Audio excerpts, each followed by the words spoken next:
Muy buenas noches para todos y bienvenidos a este segundo capítulo del abordaje de coagulopatías en pediatría.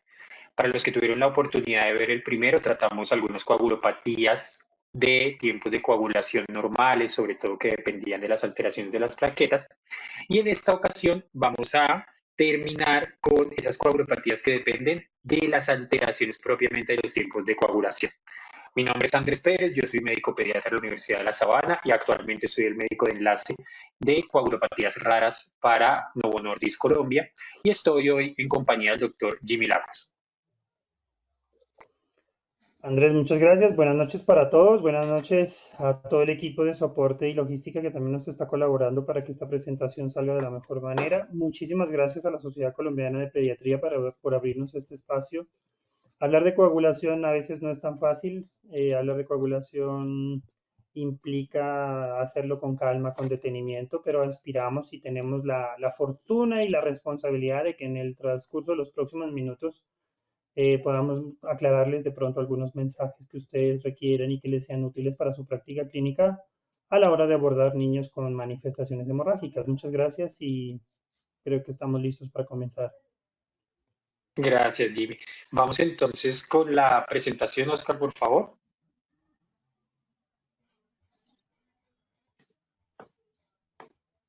Muchísimas gracias. Entonces, como les venimos diciendo en esta pequeña introducción, la idea de hoy es que culminemos este tema tan importante que es las coagulopatías con el abordaje de los tiempos de coagulación prolongados. Siguiente, por favor. Y siguiente. Vamos entonces a abordar el tema de hoy con dos casos clínicos. Vamos a ver en primera medida, en una primera parte, lo que sucedió a través de la consulta de pediatría de estos pacientes y posteriormente el abordaje ya que hace propiamente el hematólogo de estos pacientes. Siguiente, por favor. Recuerden que mientras vamos avanzando, vamos viendo los casos clínicos, algunas explicaciones, pueden ir diligenciando sus preguntas en el chat que nosotros vamos a responderlas al final de la charla. El primer caso clínico nos lleva a un servicio de urgencias. Un paciente neonato de 7 días de vida, se le realizó una circuncisión hace 24 horas y presenta sangrado escaso en capas en la cara ventral del pene. Los antecedentes, tanto personales como familiares, son negativos. Siguiente.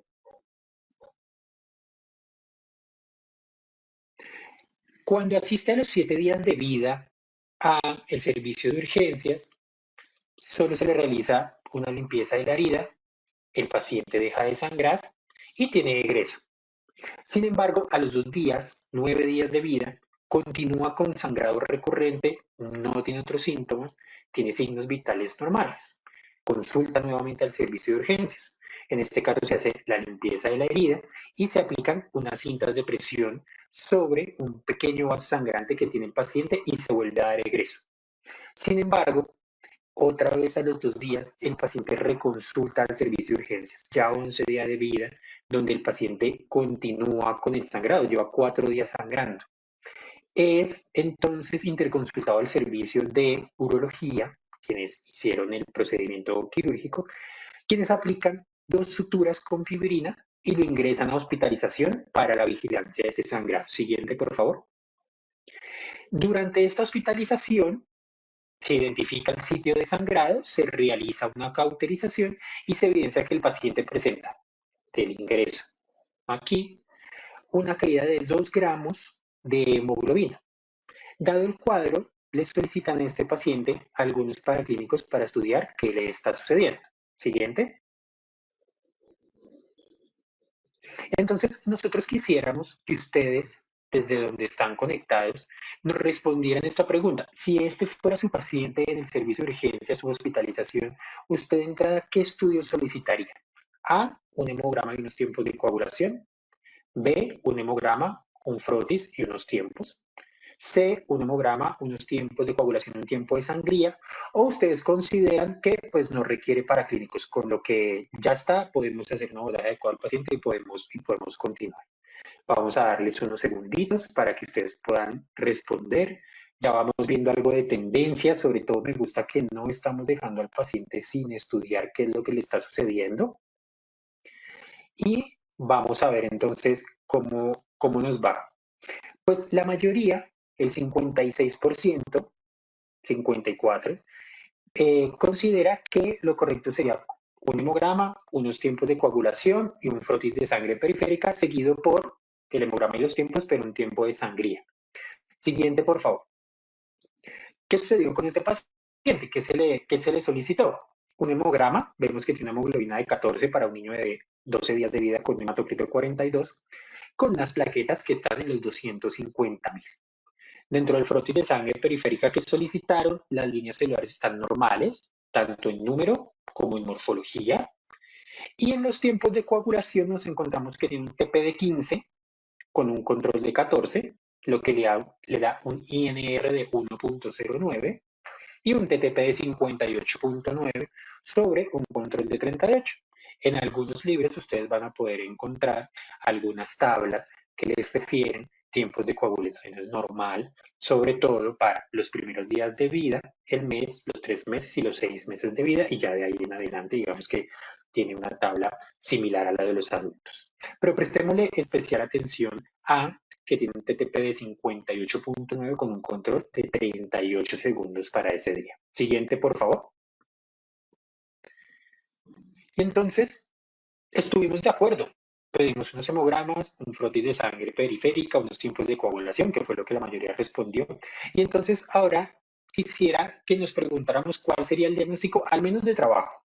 Todavía no sabemos qué enfermedad tiene el paciente, pero ¿qué podríamos trabajarle a ese paciente? Vamos a dar unos segunditos, ya vemos alguna tendencia. Sí, la tendencia ya es muy marcada. El 90% ya, bueno, ahí va variando, pero entre el 85 y el 92% considera que este paciente está cursando con oncologopatía y por eso es que está sangrando. Un 10% considera que tiene un sangrado postquirúrgico porque pues tiene una pérdida de continuidad, ya está resuelto, le hicieron su cauterización, ¿verdad? Siguiente, por favor. Vamos a encontrarnos entonces que este paciente, uno, tiene un síndrome hemorrágico, ¿verdad? Toda condición que haga que un paciente sangre de más o que se caracterice por un sangrado abundante, pues terminará siendo un síndrome hemorrágico. Pero ese es nuestro diagnóstico de trabajo. ¿Qué pareciera tener este paciente? Pareciera que tiene una coagulopatía. ¿Por qué? Porque tiene un TTP prolongado. No nos afanemos, no digamos, pero ¿cuánto es prolongado? ¿Qué será prolongado? Porque ya lo vamos a ver de una manera bien práctica para que se lo puedan llevar y lo sigan aplicando en el trabajo del día a día. Siguiente, por favor. No dejemos a este paciente de lado, tengámoslo ahí en la mente. Nuestro caso clínico número 2 es un paciente ya más grande, ¿verdad? Un paciente ya de 7 años con una epistaxis recurrente por los últimos 4 años. Inicialmente presenta epistaxis cada 6 meses, le dura 2, 5 minutos, el pediatra le dice que es normal, que la duración es poca, que se autorresuelve, pero ahora cada vez es más frecuente y tiene duraciones de hasta 30 minutos. Siguiente, por favor. En este caso nos encontramos unos antecedentes bien interesantes. Dentro de los antecedentes familiares, el paciente tiene un hermano que murió a las 3 semanas de vida por una hemorragia porque tenía un diente neonatal, se lo extrajeron, empezó a sangrar y no se lo pudieron detener. Y la hermana murió a los 7 años por un sangrado masivo, pero la mamá no nos supo decir bien de dónde era este sangrado. Y tiene otros 2 hermanos, pero están sanos. Siguiente, por favor. Y si quiere, siguiente para que despleguemos de una vez toda la diapositiva. A la revisión por sistemas, el paciente tiene un edema de codo derecho, de la muñeca izquierda, de la rodilla derecha, de un año de evolución que, por el tamaño del edema, está disminuyendo los arcos de movimiento de sus articulaciones. ¿Qué encontramos al examen físico en ese momento que el paciente llega a la consulta?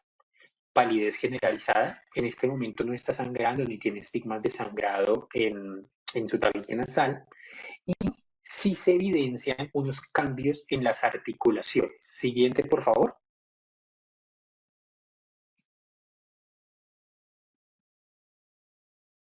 Estos son los cambios articulares que tiene el paciente. Con las flechas negras delgadas pueden ver cómo presenta un edema, sobre todo de su muñeca y bien marcado de su rodilla derecha. Siguiente, por favor.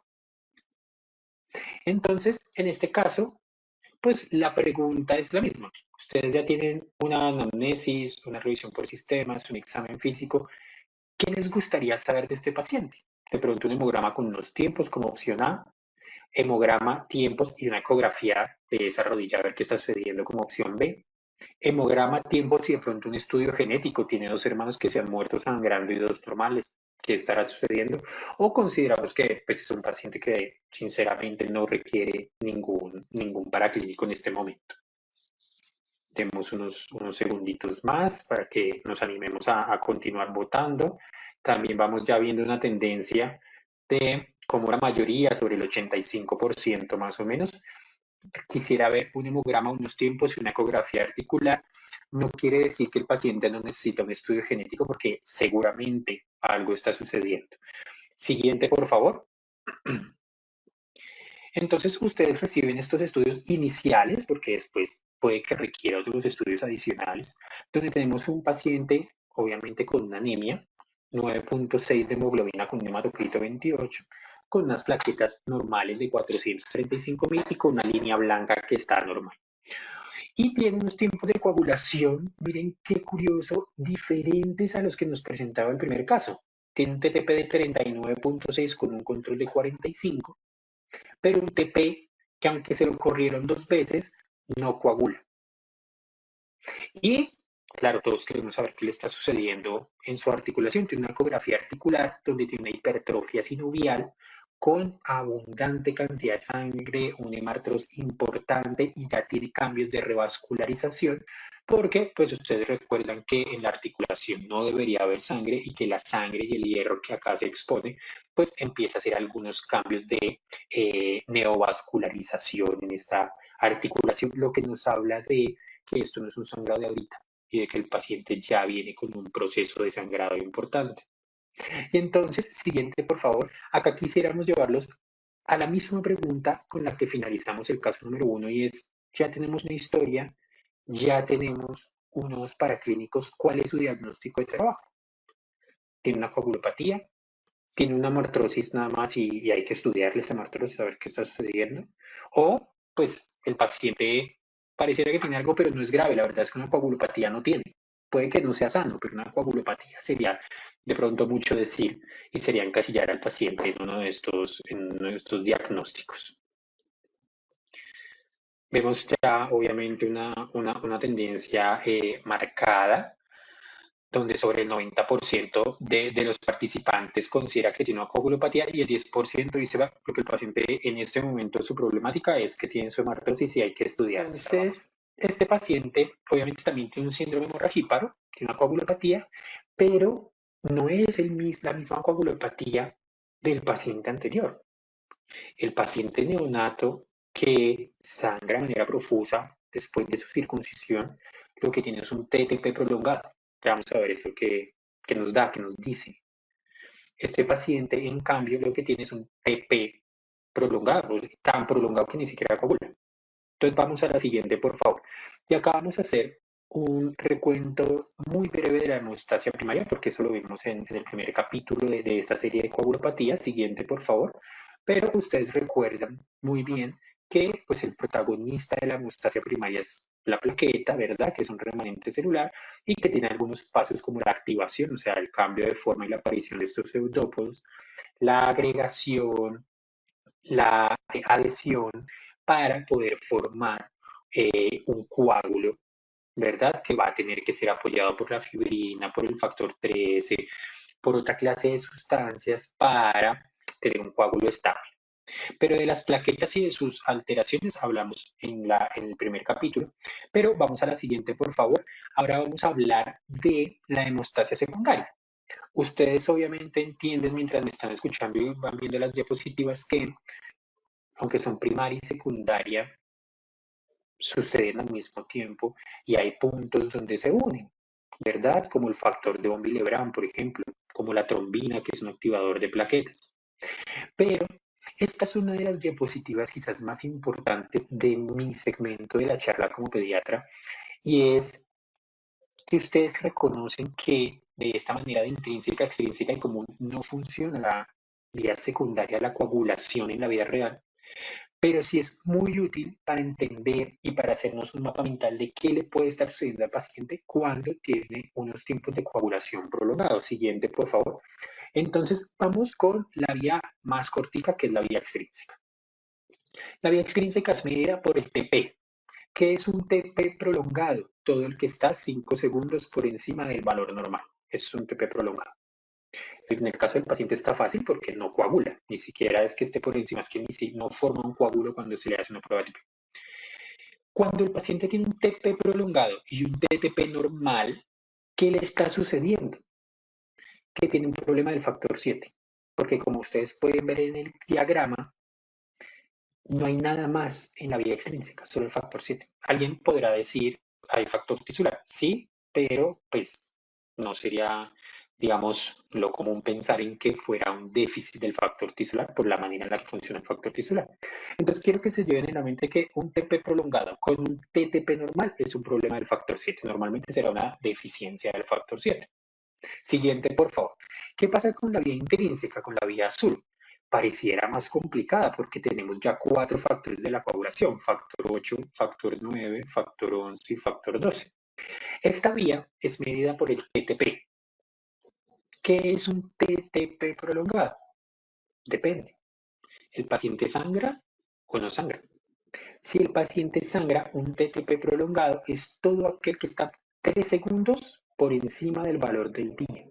Somos más estrictos porque el paciente está sangrando. Si el TTP es en un paciente que no sangra, está prolongado si está 5 segundos por encima del valor del día, igual que pasaba con el TP. Pero ¿cómo hacemos para que esta vía, que parece más compleja, que parece más llena de factores, sea fácil para nosotros al momento en que recibimos a un paciente con sus tiempos de coagulación en la consulta o en el servicio de urgencias? Vamos a dividirlo en el paciente que sangra y en el que no sangra. Entonces, todo TTP prolongado con un TP normal en un paciente que sangra es un problema o del factor 8 o del factor 9. Si el paciente nació con ese problema, tendrá una hemofilia congénita. Si el paciente no nació con ese problema, su hemostasia está perfecta y un día le empieza a pasar esto, también tendrá una hemofilia, pero será adquirida. Y si el paciente tiene un TTP prolongado, pero no sangra de manera espontánea, tendrá o un déficit del 11 o un déficit del 12. No quiere decir que si usted lleva a un paciente de estos a cirugía, una extracción dental mayor, no vaya a sangrar de manera más abundante. Puede que sí suceda, pero su manifestación común no será el sangrado de manera espontánea. Entonces, TP prolongado con TTP normal tiene un déficit del factor 7. TTP prolongado con un TP normal, depende. Si sangra, tiene un déficit o del 8 o del 9. Si nació con eso, tiene una hemofilia congénita. Si no nació con eso, tiene una hemofilia adquirida. Si tiene un TTP prolongado, un TP normal y no sangra, tiene un déficit o del 11 o del 12. Siguiente, por favor. ¿Y qué pasa si ambos están prolongados? Pues normalmente el problema será de la vía común, donde tenemos factores como el 10, factores como el 5, algunas deficiencias combinadas, por ejemplo, 5 y 8, factor 13, la trombina, la protrombina, el fibrinógeno, ¿vale? Siguiente, por favor. Entonces, yo quiero que cuando yo termine de desplegar esta diapositiva, ustedes puedan tomarle un pantallazo, puedan tomarle foto, guardarla en favoritos, porque es una manera muy sencilla de entender qué sucede con los tiempos de coagulación. Si quieres, despleguémosla toda de una vez para dar toda la explicación completa. Entonces, cuando ustedes tienen unos tiempos de coagulación prolongados, ¿qué es lo primero? Confirmar que sí están prolongados. Ojo a esto, yo sé que todos ustedes, 91 personas nos están escuchando en este momento, trabajan en instituciones excelentes de primer nivel y que esto no sucede en sus instituciones. Pero piensen que hay instituciones donde todavía tenemos problemas con la preanalítica, con lo que sucede entre tomarle la muestra al paciente y llevarla al laboratorio. ¿Qué problemas hay? Es que todavía usamos de torniquete un guante. eso altera los tiempos de coagulación. Es que como es un niño y no queremos volverlo a chuzar, le ordeñamos la vena. Eso altera los tiempos de coagulación. Se la golpeamos para que se le vea. Subllenamos los tubos. Tomamos las muestras, pero como yo voy a ir al laboratorio más tarde, las dejo ahí mientras y ahorita que recoja más, las llevo todas. Todo eso daña los tiempos de coagulación y es la primera causa de que los tiempos de coagulación estén prolongados. Entonces, siempre que tengan los tiempos de coagulación prolongados, confirmen que sí están prolongados. ¿Qué es lo segundo? Que le hagan una prueba de mezclas a esos tiempos de coagulación. ¿Qué es una prueba de mezclas? Es mezclar plasma del paciente con plasma normal, dejarlo incubando 2 horas y volverle a correr ese tiempo que a usted le salió prolongado. Entonces, si usted tiene un TTP prolongado, usted le hace una prueba de mezclas, deja eso incubando 2 horas, 37 grados y le vuelve a hacer un TTP. ¿Esto para qué? Para que usted sepa, y esto se lo tiene que reportar el laboratorio, es obligación de la persona del laboratorio reportarle el resultado, si el paciente tiene un déficit de un factor o lo que pasa es que sí tiene factor, pero tiene un anticuerpo que se lo está comiendo. Si el examen continúa prolongado, es que tiene un anticuerpo. Si el examen ya está bien, es que tiene una deficiencia de factor. Obviamente, como ustedes son pediatras, pues hacen una historia clínica impecable, porque nosotros tenemos una historia clínica de IEPI, de embarazo, de lactancia. Entonces, ustedes obviamente ya saben si es un paciente anticoagulado, si por algún motivo está usando heparina, ¿verdad? Y entonces ahí sí van a lo que nosotros acabamos de hablar en la diapositiva anterior. Tengo un paciente que tiene un TP prolongado con un TTP normal. ¿Qué tiene? Y seguro ustedes lo están repitiendo allá donde están. Un problema del factor 7. Le falta factor 7. No va a salir de ahí. Tengo un paciente que tiene ambos tiempos prolongados, de verdad están prolongados. ¿Qué tiene? Un problema de la vía común y ahí requiere más estudios. Requiere ver si es fibrinomio, si es factor 5, si es factor 10. Y tengo un paciente que tiene un TTP prolongado con un TP normal. ¿Qué tiene? Depende. ¿Sangra espontáneamente o no sangra espontáneamente? Sí, sangra espontáneamente. Ah, bueno, o le falta 8 o le falta el 9. ¿Nació con eso? Sí, nació con eso. Tiene una hemofilia congénita. No, no nació con eso, le estaba bien y ahora es que le está dando. Tiene una hemofilia adquirida. Tengo un TTP prolongado con un TP normal, pero el paciente no sangra de manera espontánea. Se lo pidieron porque era un prequirúrgico, por ejemplo. ¿Qué tiene el paciente? O un déficit del 11 o un déficit del 12. ¿Vale? No se va a salir de ahí. Es un panorama como muy grande, como una manera muy práctica para que ustedes, la próxima vez que se enfrenten a un paciente con o sin sangrado, con los tiempos de coagulación prolongados, digan, ok, me voy solo por este lado y es la manera en la que lo voy a abordar. Demos unos 2, 3 segunditos porque seguro ya han tenido tiempo de tomar la foto de la diapositiva, de guardarla en sus celulares, en el iPad, cualquiera de estas cosas. Y ahora sí pasemos entonces a la siguiente diapositiva, por favor. Entonces, ¿con qué casos clínicos nos encontramos? Primero nos encontramos con un recién nacido, con un sangrado persistente post circuncisión, con un hemograma normal, o sea, pareciera que su problema no es el recuento de las plaquetas, en el capítulo anterior vimos que puede ser de la función de la plaqueta, con un TP normal, pero con un TTP prolongado. ¿Qué tiene este paciente? Tiene hemofilia congénita, ¿vale? Puede ser A, puede ser B. En ese momento no sabíamos si era A o B porque no teníamos cuantificación del 8 o del 9. Y aparte tenemos un paciente en nuestro segundo caso que es un escolar con una epistaxis recurrente y con una martrosis, con hemograma que tiene anemia, pero con número de plaquetas normales. Pero es todo lo contrario, tiene un TTP normal, pero con un TP prolongado. ¿Qué está en la vía del TP? El 7. Entonces, ¿qué tiene este paciente? Un déficit del factor 7. Siguiente, por favor. Entonces, ya con estos diagnósticos, vamos a remitirlo a hematología pediátrica y vamos a ver el doctor Jimmy qué nos puede decir al respecto de estas patologías. Doctor Jimmy. Andrés, muchísimas gracias. Bueno, son dos casos muy interesantes, son muy de la vida real. A continuación, entonces vamos a ver qué es lo que hacemos o cómo tratamos de enfocarlo desde el punto de vista hematológico. porque cada caso tiene sus particularidades. O sea, digamos, uno es el escenario de cuando el PTT sale prolongado y otro es, como ya lo decía Andrés, el escenario en el cual solamente el PT está prolongado. Habrá otros escenarios que los vamos a mencionar así por encima a continuación. Si ustedes recuerdan, en el capítulo pasado, en la sesión previa que habíamos tenido, teníamos otro escenario inclusive, que era un caso en el cual teníamos manifestaciones hemorrágicas, pero con ambos tiempos de coagulación normales. Yo casi siempre me atrevo a pensar que es el escenario más común, que es uno de los escenarios más frecuentes, cuando el niño sangra, sangra y sangra, pero le hacemos los tiempos de coagulación y aún así sigue las manifestaciones y los tiempos son normales. Entonces, digamos que esto es una continuación directa de ese capítulo. Siguiente, por favor. Los invitamos de una manera muy insistente a que hagan uso de las herramientas que ahora tenemos.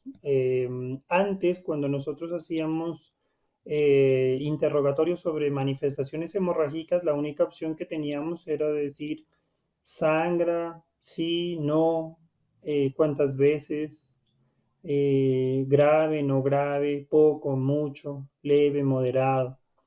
Y eso hacía que muchas veces el ejercicio de cuantificar las manifestaciones hemorrágicas fuera difícil, no había forma de darle una objetividad. Sí, y a raíz de eso es que aparecieron unos cuestionarios que si ustedes escanean este código, automáticamente los va a dirigir a una herramienta que es una herramienta diseñada por la Sociedad Internacional de Trombosis y Hemostasia, que es básicamente un cuestionario. Es un cuestionario que tiene, creo que son 13 preguntas, 12, 13 preguntas, sobre situaciones clínicas muy específicas en las cuales se le pregunta al paciente de acuerdo a lo que él nos refiere y eso se puntúa. Le damos una puntuación a ver si lo que está manifestando sí le da un puntaje para hacer pensar en coagulopatía o no. Tradicionalmente es una puntuación, digamos que es un cuestionario mixto que sirve para adultos y para niños. Generalmente pensamos en que hay un problema en la coagulación cuando en niños ese puntaje es superior a 3, ¿sí? Cuando al hacer ese sumatorio del score da más de 3, uno diría, este paciente sí pareciera tener un problema en la coagulación y valdría la pena mandarlo a hematología. Entonces, este es una herramienta que es supremamente útil. Los invitamos muchas veces a tenerla ahí guardadita en el celular porque de verdad sí ayuda muchísimo a objetivizar las manifestaciones hemorrágicas. Siguiente. Simplemente algo de recordar, y esto es un poco de lo que ya les había hablado Andrés. Este es un modelo de la coagulación, como lo vemos en la actualidad.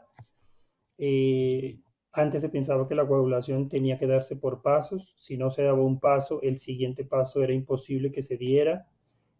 Pero ese modelo cambió por completo y ahora hablamos de que todos los eventos de la cascada de la coagulación o del sistema de la coagulación se dan de una manera sincrónica y de una manera coordinada, pero al tiempo. ¿Sí? Entonces, por ejemplo, si ustedes miran en esta figura, en la parte A, se ve esa parte inicial en la cual las plaquetas son quizá fundamentales y es una de las cosas que más ha cambiado en la coagulación actualmente, porque las plaquetas de haber sido siempre relegadas a que ser tan pequeñitas, tan muchas veces consideradas como tan poco útiles a la hora de generar la coagulación. Esto ha cambiado enormemente porque la plaqueta es quizá el inicio de que toda la coagulación funcione de una manera correcta. Y en la parte A entonces nos muestra eso, cuando existe ese daño endotelial, la primera interacción entre ese endotelio lesionado va con las plaquetas. Y esa interacción tiene que ser lo suficientemente efectiva, funcional, bien organizada para que todo el resto se dé de una manera correcta. Porque si esa interacción entre plaqueta y endotelio se da de una manera correcta, empieza la conjunción, por así decirlo, de los factores de la coagulación, de la generación de trombina, y si hay una explosión de trombina, la trombina atrae más trombina y atrae mucho más este fenómeno de generar un tapón hemostático y un coágulo que sean efectivos a la hora de detenerse. Entonces, digamos que esta gráfica lo que busca es mostrarles quizá la idea de ver la coagulación como lo es ahora, o como tratamos de verla ahora, que todo se viene dando de una manera eh, sincrónica, ¿sí? Todo se da en un mismo momento y de una manera mucho más organizada, como lo entendemos. Siguiente. Y ya desde el punto de vista de lo que nos corresponde a nosotros desde la hematología pediátrica, pues hablamos en estos casos de coagulopatías congénitas. Eso es lo que estamos tratando justamente en estos capítulos en los que gentilmente hemos sido invitados por la Sociedad Colombiana de Pediatría digamos que con el apoyo de Novo.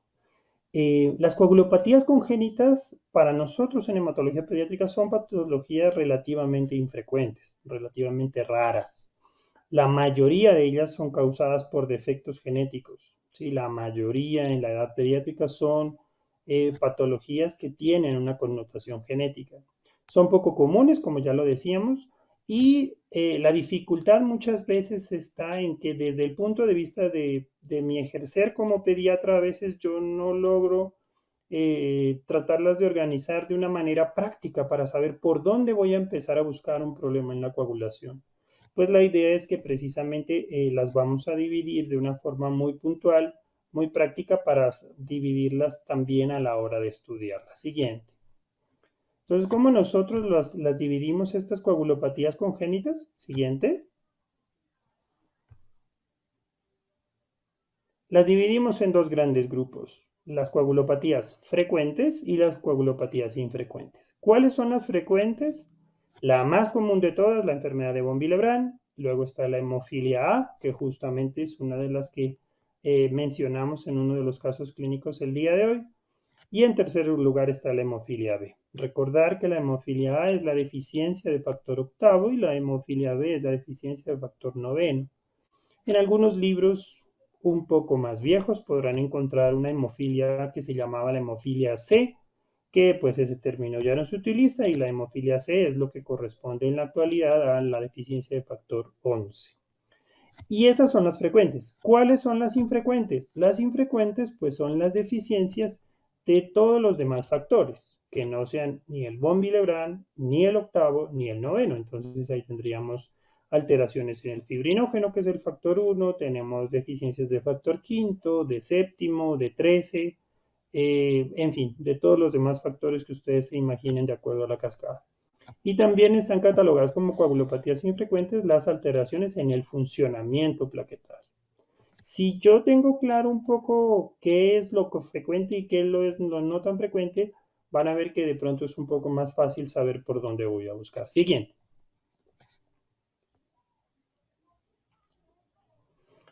Entonces, lo que nosotros hacemos cuando nos llega remitido un paciente pediátrico con manifestaciones hemorrágicas es, digamos que hacer un ejercicio de 3 pasos. El primer paso, ya cuando nos lo han enviado, es revisar si tiene ese screening mínimo de coagulación. ¿Qué es el screening mínimo o ese perfil paraclínico mínimo? Un hemograma con extendido de sangre periférica, unos tiempos de coagulación que son tiempo de protrombina y tiempo parcial de tromboplastina y un fibrinógeno. Eso es lo que realmente debería tener cualquier niño con manifestaciones hemorrágicas como estudios iniciales. Si ustedes ven esos estudios, no tienen nada de hematológico específico, los puede pedir desde un médico general hasta un pediatra o inclusive en otras especialidades que no son pediátricas, o sea, ahí no tenemos ninguna complejidad. Y entonces una vez revisamos ese screening mínimo, los 3 pasos que hacemos son los siguientes. El primer paso es revisar que el hemograma y el extendido de sangre periférica sean normales. ¿Qué decimos que vamos a buscar en esa primera parte? Pues vamos a evaluar hemostasia primaria. Y acuérdense que la hemostasia primaria depende de las plaquetas en su interacción con el endotelio. Entonces, digamos que el paso 1 es descartar trombocitopenia y al mismo tiempo revisar el tamaño de las plaquetas. Ya lo decíamos en el capítulo pasado, no es solamente ver el recuento, sino darnos una idea si esas plaquetas son de un tamaño grande, mediano, pequeñito, porque el tamaño plaquetario orienta muchas veces alteraciones en el funcionamiento plaquetario. No es normal tener plaquetas demasiado grandes, como tampoco es normal tener plaquetas demasiado pequeñas. ¿cuál es en el hemograma el parámetro que nos puede dar idea de ese tamaño plaquetario? El volumen medio plaquetario. El volumen medio plaquetario es muchas veces un parámetro que pasa desapercibido, pero es quizá uno de los parámetros que uno vale la pena revisar a ver si ese tamaño plaquetario está dentro de los rangos y así poder decir, no, mire, el paciente no tiene trombocitopenia y además el tamaño de las plaquetas de mi paciente pediátrico pues es el correcto. Entonces básicamente el hemograma nos serviría para eso. Siguiente. El paso número 2, después de haber visto el hemograma, es revisar los tiempos de coagulación, ¿sí? Y esos tiempos de coagulación, esta gráfica a mí particularmente me gusta mucho porque tiene una forma muy bonita de mostrar los tiempos. Más o menos es una gráfica muy parecida a la que ya les mostraba Andrés previamente. Siguiente, entonces ustedes miran que las tres vías, o lo que se llamaban las tres vías de la coagulación, vía intrínseca, extrínseca y común, que son conceptos que no han sido reemplazados, simplemente que ahora hablamos de unas fases de la coagulación, pero para estudiar a los pacientes, para entender los tiempos, siguen siendo aplicables los conceptos de vía intrínseca, vía extrínseca y vía común. Entonces esta gráfica los tiene por colores. Entonces observen ustedes que en un primer escenario el TP, el tiempo de protrombina, evalúa, como ya los decía Andrés, el factor séptimo. Prácticamente es como el mejor marcador de evaluación de esa vía extrínseca, ¿sí? A la coagulación como tal. Y por el contrario, siguiente está el TPT. El TPT hace una evaluación completa y directa de lo que son los dos otros extremos de esta gráfica. El extremo azul, que es la vía intrínseca, y la vía común, ¿sí? Entonces, observen ustedes que de acuerdo a la prolongación de lo uno a lo otro, yo podría ir pensando en qué tengo que estudiar. Si yo tengo un tiempo de protrombina prolongado, encuéntrense que ahí prácticamente el factor séptimo es como lo más usual que yo debo estudiar, dosificarlo, medirlo, a ver en cuánto está. Y si yo tengo un TPT prolongado, pues la cosa se me empieza a ampliar un poco porque ya tendría que pensar en factor octavo, factor noveno, el mismo factor de Von Willebrand, el factor 11, el factor 12. Y habrá condiciones en las cuales, por ejemplo, estén prolongados ambos, entonces habrá que pensar incluso en condiciones que alteren ya la vía común, ¿sí? La vía común, es decir, ya una afectación mucho más marcada en todo el sistema de la coagulación. Siguiente. Y el paso 3, yo siempre les digo a las personas que rotan con nosotros en hematología pediátrica, al personal que está en formación, es una vez revisado el hemograma, una vez revisado los tiempos, ubique a su paciente en uno de los cuatro escenarios diagnósticos. Si ya el paciente no tiene trombocitopenia, trate de ubicar a su paciente en uno de esos cuatro escenarios de acuerdo a los tiempos. ¿Por qué? Si el paciente tiene trombocitopenia, pues habrá que abrir el gran capítulo de todas las trombocitopenias pediátricas, que pues obviamente no es el escenario de esta charla, y buscar por ese lado. Pero si el paciente no tiene trombocitopenia, tenemos que ubicar a nuestro paciente en los escenarios de acuerdo a los tiempos. Y aquí de estos cuatro escenarios pueden ser estas y solo estas cuatro opciones. Ambos tiempos de coagulación que estén prolongados, ambos tiempos de coagulación que estén normales, un TPT normal con un TP prolongado, como uno de los pacientes que mencionamos el día de hoy, o el escenario exactamente contrario, que es un TPT prolongado y un TPT normal. No hay ningún otro escenario posible, ¿sí? O sea, no hay absolutamente ningún otro escenario. Y entonces yo cuando ubico a este paciente en alguno de esos escenarios voy a saber un poco más claramente qué voy a buscar. ¿Sí? Si yo tengo ambos tiempos de coagulación prolongados, tengo que pensar en un daño a nivel hepático, una hepatopatía, o mi paciente está anticoagulado, o quizá tiene una coagulación intravascular diseminada, ¿sí?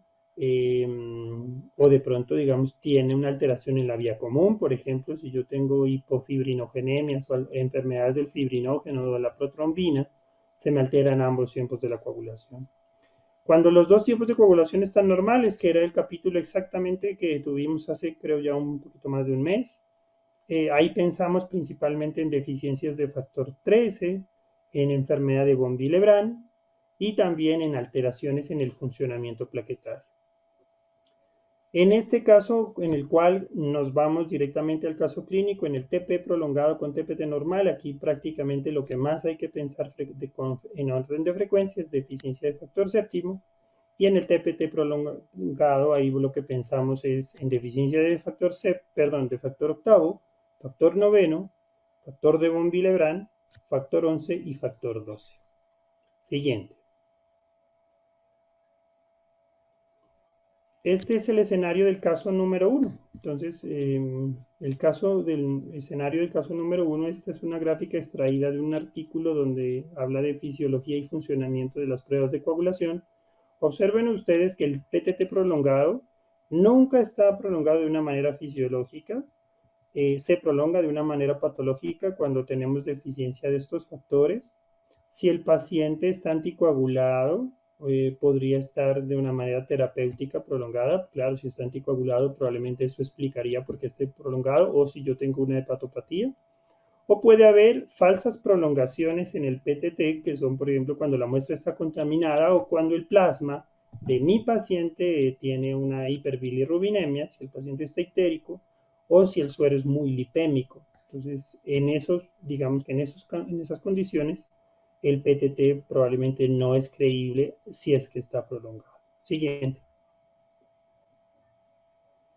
Hablemos un poco entonces de esa hemofilia A congénita de nuestro primer caso, ese pequeño bebé que hablábamos de que fue sometido a un procedimiento quirúrgico. La hemofilia A congénita es la coagulopatía por deficiencia del factor octavo. Acuérdense que hemofilia A, factor 8, hemofilia B, factor 9. Y esta condición se caracteriza por un sangrado recurrente y de difícil control, un poco parecido a lo que nos mostraba ese caso.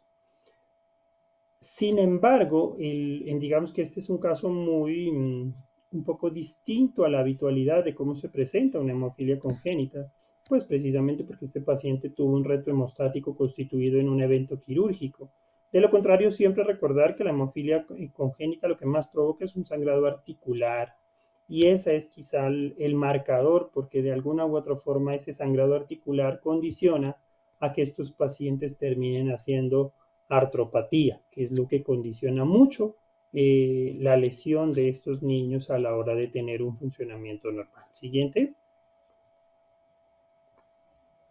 Observen ustedes en esta gráfica qué tan frecuente es la hemofilia. Entonces, miren, la deficiencia del factor octavo es relativamente común. Acuérdense de esa clasificación de la cual hablábamos diapositivas atrás, en coagulopatías frecuentes e infrecuentes. Miren ustedes que la deficiencia del factor octavo más o menos dice que está alrededor de 6 casos por cada 100.000 nacidos vivos varones. Entonces es una coagulopatía que si bien pues no es la cotidianidad de la pediatría, en comparación con otras deficiencias sí es una de las más comunes. ¿Listo? Siguiente. Esto es lo que les mencionaba sobre el sangrado articular. El gran problema de los pacientes con hemofilia es que ellos presentan sangrados espontáneos en sus articulaciones, y entonces ese sangrado repetitivo o recurrente a nivel articular pues va dañando esas articulaciones y terminan haciendo grandes lesiones y grandes limitaciones de movimiento a nivel de las articulaciones. ¿Cuáles principalmente? Los codos, las rodillas y los tobillos, que son articulaciones de amplio movimiento o de alto soporte de carga mecánica. Siguiente.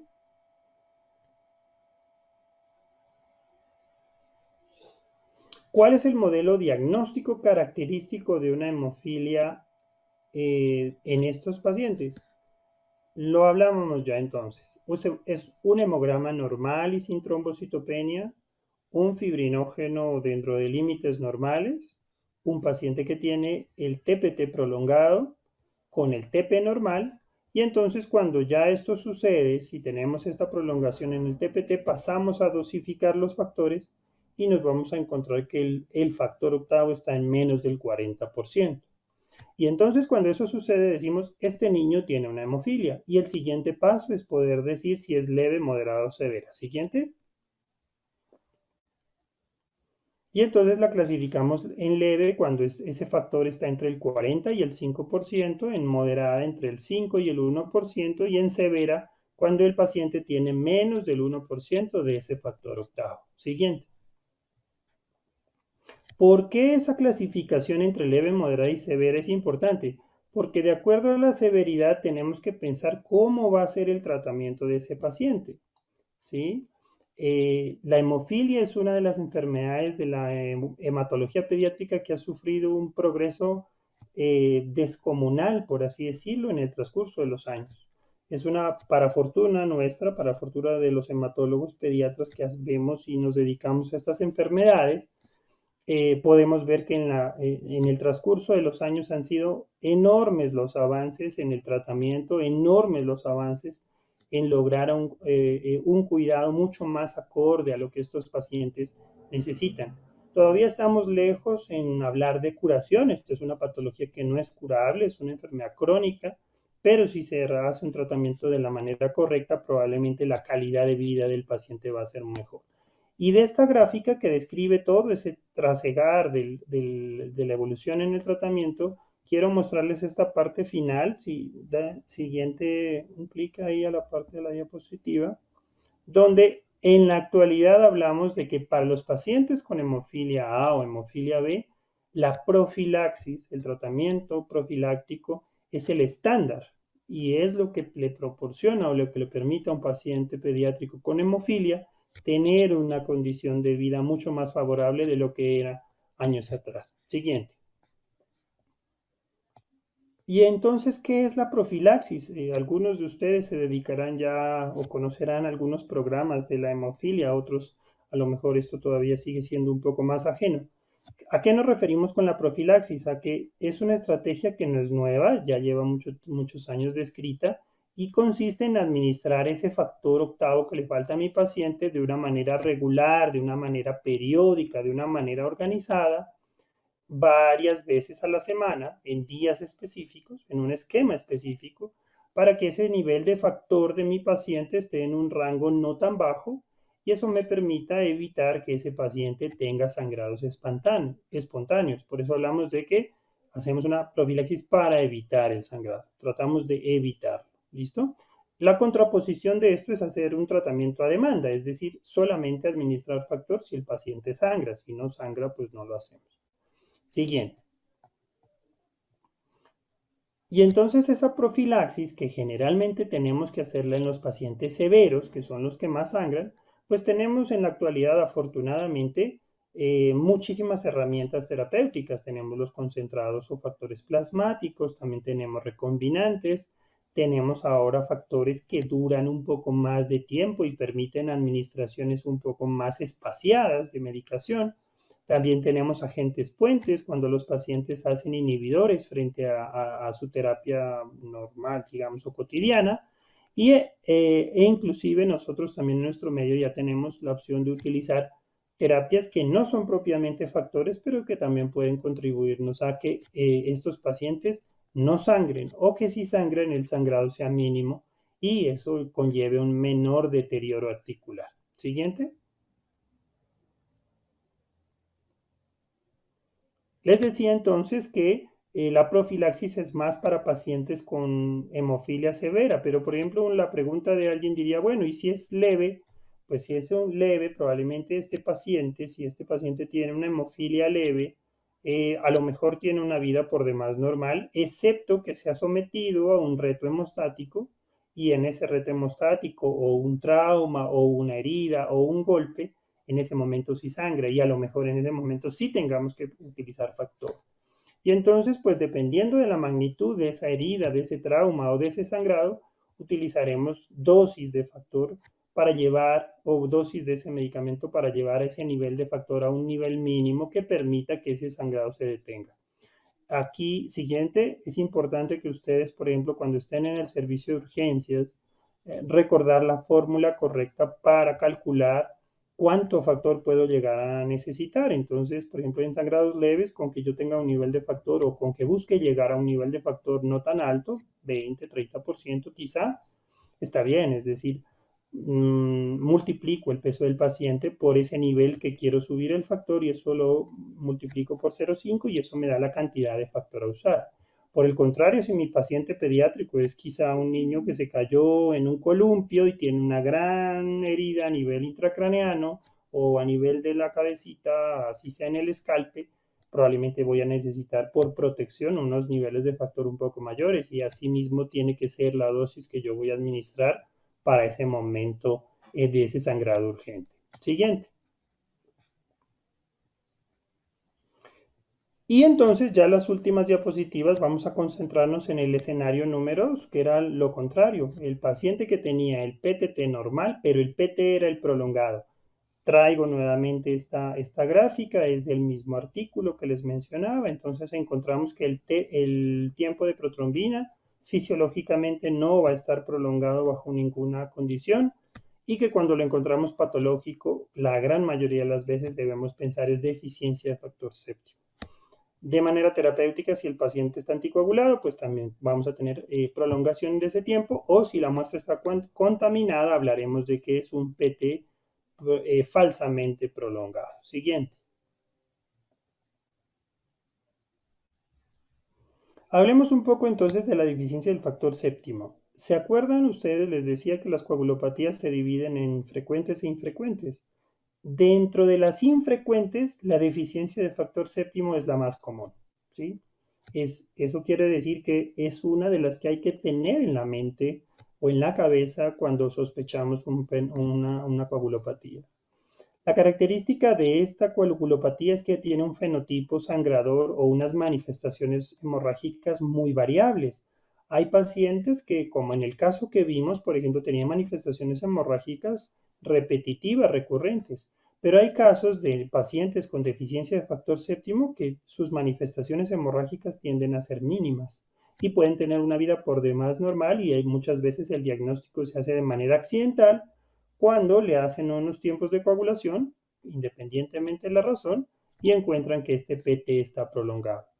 Importantísimo de esta condición o de esta patología, recordar que no hay una relación directa entre el nivel de factor que tiene mi paciente y sus manifestaciones hemorrágicas. Esto, por ejemplo, es bien distinto a lo que pasa en la hemofilia. Si yo tengo un niño con una hemofilia severa, es decir, un nivel de factor menor del 1%, generalmente hay una correlación. Ese paciente sangra mucho. Entre más bajo esté el nivel de factor, ese paciente va a manifestar más sangrados. Por el contrario, si el nivel de factor está un poco mayor, una hemofilia leve, probablemente las manifestaciones de sangrado son menores. Eso no es así en esta deficiencia. En esta deficiencia puede haber niveles muy bajos de factor sin que el paciente manifieste sangrado, o lo contrario, puede haber niveles no tan bajos, pero manifestaciones hemorrágicas muy notorias.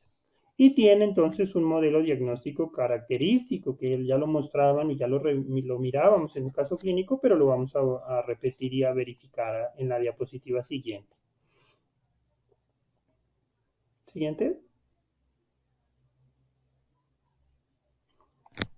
Esta es entonces, observen ustedes la deficiencia de factor séptimo en comparación con lo que era la hemofilia. Ustedes observaban que teníamos más o menos 5 o 6 casos por cada 100.000. La deficiencia de factor séptimo, observen ustedes que ya es 1 por cada 500.000. Por eso hablamos de que ella hace parte de las coagulopatías raras o infrecuentes. Siguiente. Y miren esta gráfica que también a mí particularmente me gusta mucho. Si tomáramos todas las coagulopatías infrecuentes, todas las deficiencias denominadas raras, la deficiencia de factor séptimo es la más común, casi que abarca un poquito menos de la mitad. Entonces, es una condición que existe en nuestro medio, los pacientes están, pero yo tendría que tener la certeza de que debo buscarla, porque si no, teniendo en cuenta que no hay esa correlación entre nivel de factor y manifestaciones hemorrágicas, probablemente mi paciente, si no sangra lo suficiente, yo la puedo pasar como desapercibida. ¿Listo? Siguiente. ¿Dónde sangran los pacientes con deficiencia de factor séptimo? Ustedes recuerdan y hablábamos que en la hemofilia A el sangrado es más articular, más musculoesquelético. Miren ustedes que la deficiencia de factor séptimo tiene un tipo de sangrado un poco distinto. Lo que más se ve es un sangrado a nivel bucal, por ejemplo, sangrado con el cepillado, sangrado fácil a nivel de encías, Miren ustedes aquí en la tercera columna dónde está el sangrado nasal. Muchas veces ese sangrado nasal que a veces uno no le pone cuidado suficiente o uno dice, no, mire, estos son hipertrofia de corneta, rinitis alérgica, bueno, en fin, varices septales, en ocasiones podrían ser sangrados nasales por otra causa. Y miren ustedes que un porcentaje nada despreciable de los pacientes con deficiencia de factor séptimo hacen ese tipo de sangrado. Lo otro es un sangrado a nivel menstrual. En adolescentes femeninas también la deficiencia del factor séptimo puede ser ese sangrado menstrual excesivo, la primera manifestación de esta enfermedad. Entonces, básicamente, observen ustedes que la deficiencia de factor séptimo no es el mismo sangrado de la hemofilia, o no es lo usual, no es lo habitual. Siguiente. El modelo diagnóstico, ya lo hablábamos para el caso clínico anterior, entonces el modelo diagnóstico para nuestro caso, un hemograma normal y sin trombocitopenia, un fibrinógeno normal, el TPT dentro de límites normales, pero un TP prolongado, como ya nos lo mencionaba Andrés en cuanto a los valores y puntos de corte. Y entonces nosotros los hematólogos, cuando encontramos esto, mandamos a dosificar el factor séptimo y si está menor del 50%, decimos, este paciente tiene una deficiencia de factor séptimo. Importante aquí ustedes tener en cuenta que observen que cada factor o cada deficiencia de factor tiene puntos de corte distintos. Yo no puedo usar los niveles de factor de la hemofilia y aplicarlo para todos los otros factores. Cada factor tiene unos puntos de normalidad y unos puntos de corte diferentes. Siguiente. Y entonces también es importante, se acordaban que una vez diagnosticada la enfermedad, es decir, si es severa, leve, moderada. Con la deficiencia de factor séptimo es un poco más complejo que en la hemofilia. ¿Por qué? Pues porque no hay esa correlación que mencionábamos entre el nivel de factor y las manifestaciones hemorrágicas. Entonces, en esta gráfica siguiente, ahí para que salga la barrita de la deficiencia de factor séptimo, ahí debe salir. Créanme que va a salir. Siguiente. Decimos que la deficiencia de factor séptimo es severa cuando el factor está por debajo del 10%, moderada entre el 10 y el 20% y leve cuando ese factor es por encima del 20%. Esa es la forma como uno lo haría de acuerdo al nivel de factor séptimo que tengo. Siguiente. Como lo mencionamos. Siguiente diapositiva. Pero entonces podría haber una forma distinta de clasificar esa severidad, porque si no hay esa correlación entre el nivel de factor y las manifestaciones, pues yo podría decir, no, esa no es una forma correcta. Y esa discordancia ha suscitado otra opción de clasificarlos y es de acuerdo a las manifestaciones hemorrágicas. Si los pacientes tienen sangrados intracraneanos, uno casi siempre, cuando hay deficiencia de séptimo, la asume como severa, o por ejemplo, si no son sangrados en sistema nervioso, sino son sangrados más bien moderados, pues que no comprometan el sistema nervioso central, nos daría para una enfermedad moderada, o si son pequeñas manifestaciones hemorrágicas, la hablaremos de una enfermedad leve. Siguiente. ¿Cómo se trata la deficiencia de factor séptimo? Pues básicamente lo que buscamos es reponer ese factor séptimo, llevar al paciente a un nivel mayor del 20%. Si es un sangrado episódico, es decir, si el paciente está bien y llega por algún sangrado, por trauma, por cirugía, por alguna herida, administrar una dosis de 15 a 30 microgramos por kilo de factor séptimo disponible en nuestro medio. Y la mayoría de las veces estos pacientes, si el sangrado es leve, con una sola dosis ese sangrado se detiene. Por supuesto, puede haber sangrados más notables o más significativos que puedan requerir dosis repetidas y recordar que el factor séptimo es el factor fisiológicamente hablando con una media más corta. Por eso es que las dosis de esto tienen que repetirse muy seguiditas, cada 2, máximo para cada 3 horas y voy a utilizar más de una dosis. La ventaja enorme de esta patología es que los pacientes responden supremamente bien y la eficacia a la hora de reponer el factor séptimo, a la eficacia de ese tratamiento es mayor del 95%. Siguiente. Y entonces, habiendo ya desglosado estos casos, tenemos dos diapositivas finales para los mensajes para llevar a casa. El primer mensaje para llevar a casa que quiero compartirles es el siguiente. Para nosotros los pediatras existen situaciones específicas de esa edad pediátrica que se conocen como los retos hemostáticos de la infancia. Cuando yo estoy abordando y estudiando un niño con probables manifestaciones hemorrágicas, yo tengo que pensar y preguntar, mi interrogatorio tiene que ser dirigido a justamente esos retos hemostáticos. ¿Cuáles son esos retos hemostáticos? Miremoslos, por favor. Siguiente.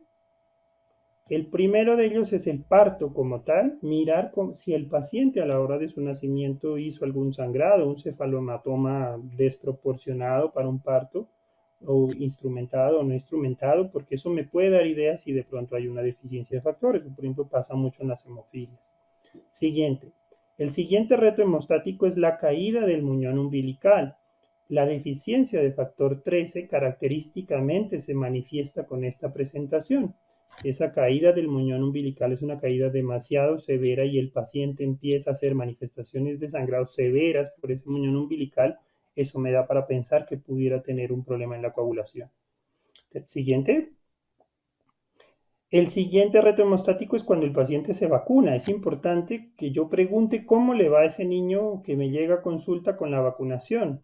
Si al ponerle las vacunas no pasa nada, o si por el contrario, con una vacunación, pues si hacen grandes hematomas o grandes equimosis, o mucho peor a veces, por ejemplo, un síndrome compartimental.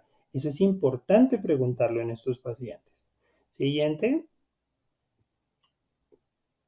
Importantísimo preguntar cuando el paciente empieza ya a moverse. La mayoría de las coagulopatías, desde que el paciente no se mueva, es difícil que hagan manifestaciones hemorrágicas, pero si empiezan a gatear y a marchar, o a caminar, a hacerlo solitos, ahí es cuando más frecuentemente van a golpearse contra algunas superficies y cuando van a hacer manifestaciones de sangrado. Siguiente.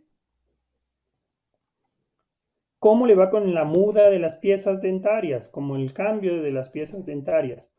Hay característicamente pacientes que con un cambio de una pieza dentaria pueden llegar en un fenómeno hemorrágico severísimo, por ejemplo los pacientes con hemofilia. Y muchas veces eso hay que preguntarlo también cuando estamos abordando esos pacientes. ¿Cómo le va cada vez que se le cae una pieza dentaria? ¿Sangra mucho? ¿Sangra poco? ¿Sangra en demasía o sangra lo habitual? Siguiente.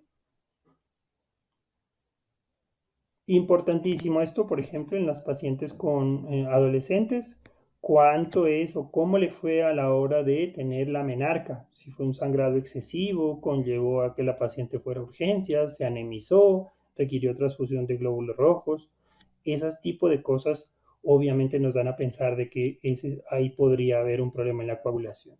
Y por último, el último reto hemostático de la infancia es las cirugías, como en el caso de nuestro primer paciente, es un paciente que fue sometido a una circuncisión. Entonces, preguntar si a este paciente pediátrico le han hecho alguna cirugía, cómo le ha ido con esas cirugías.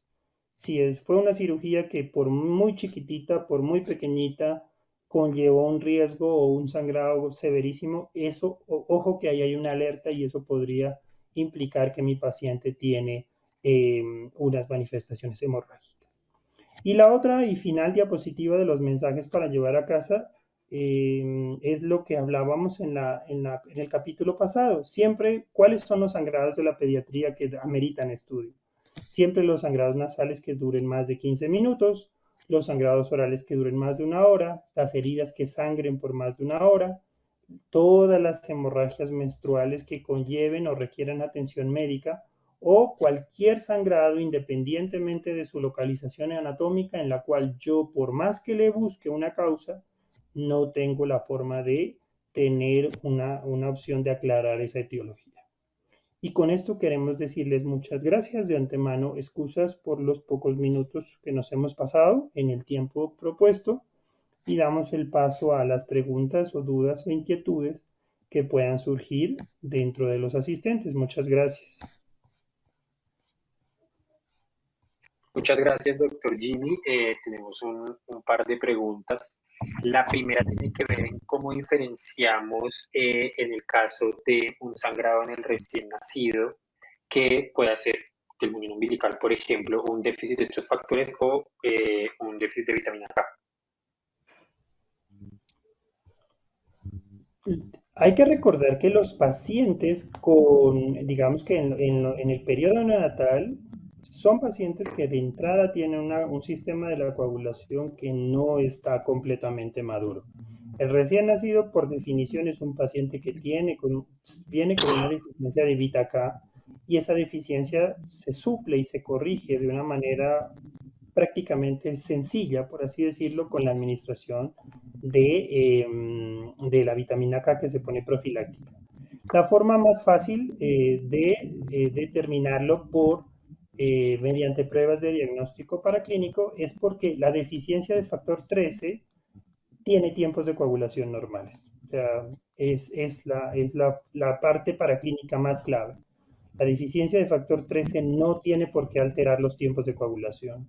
Sin embargo, la deficiencia de vitamina K, si es una deficiencia leve, me alterará el PT, pero si es una deficiencia severa de beta K, yo voy a tener los dos tiempos de coagulación prolongados.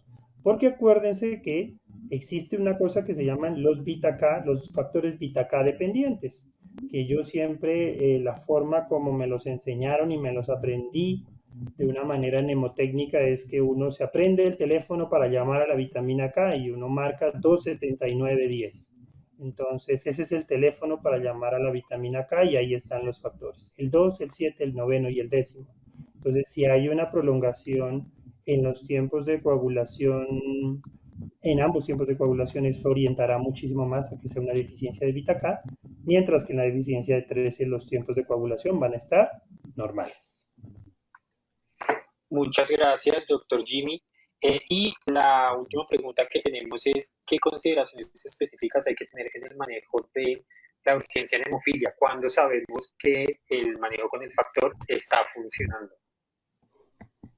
Es una interesante pregunta porque, por ejemplo, en hemofilia, dependiendo de la magnitud de lo que el paciente tenga en la sala de urgencias, yo puedo esperar o no, o asustarme.